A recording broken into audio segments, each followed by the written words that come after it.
Hey everyone, welcome back to another episode of Sam's Financial Corner. This is your boy Sam, and look, really quickly, I want to talk about credit. I've talked about credit on my channel before, but I want to talk about it from a different perspective.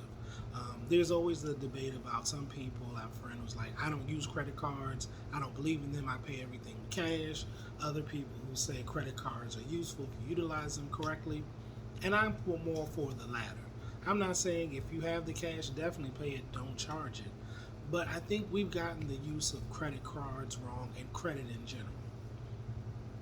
This is what the wealthy does, and this is what we need to do. It's hard because it's one of those things where when you're wealthy, of course you can afford to pay for things with cash. You might not, but I won't get into all of that. Here's the thing. This is my take on credit. If you need it for an emergency, utilize it. If you lose your job and you need it to buy groceries, pay rent, whatever else, utilize it. Other than that, don't. Here's how you should be utilizing your credit and what you didn't learn growing up. Many of us didn't. Credit is supposed to be used to help you acquire assets, to gain more assets without utilizing your own funds. And I know you're saying, Sam, that doesn't make sense. Or some people may have said, well, Sam, I've kind of heard that before.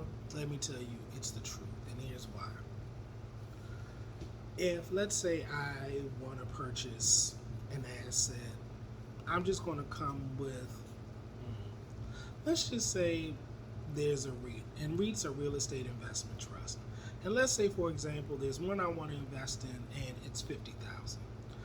Let's say it's been giving great returns. The annual return on that, let's say I'm just going to come up with an arbitrary number, is 15%. So let's say annually, overall, the average annual return is 15% a year, which is good. So let's say, for example, I borrow $50,000. Let's say I have $50,000, and I could just use it.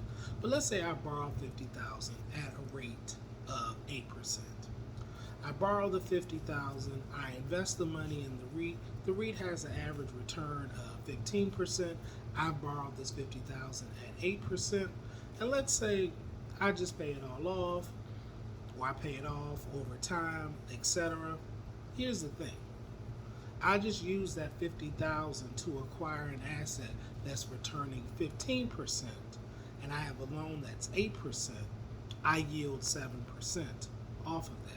And then once the loan is done, this still has the potential to earn me more money, and I've acquired an asset. And that's what I want you all to understand. That's how we should be looking at credit. Not for everyday purchases, not for just the things you want, not for the things you want really at all, but to utilize it to acquire other assets.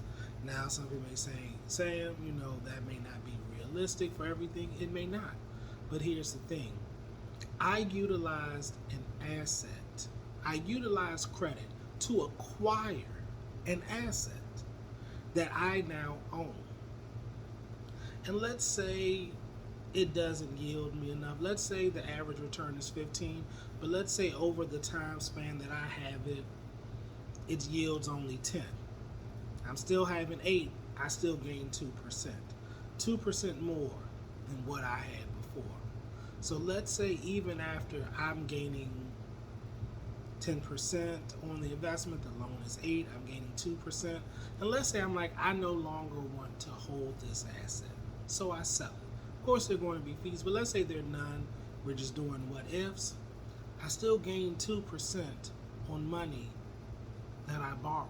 That wasn't mine. That means I pocketed money. Now, of course, you sell. Of course, the distribution tax, there's taxes, other stuff. But we're just going to go with the straight scenario. I gained with money that I borrowed because I utilized it to acquire an asset, and this asset was able to give me a return greater than the amount of the interest that I was being charged. And that, my friends, is how we're supposed to be utilizing credit. So that's it for this video. Again, I never want to be before you long.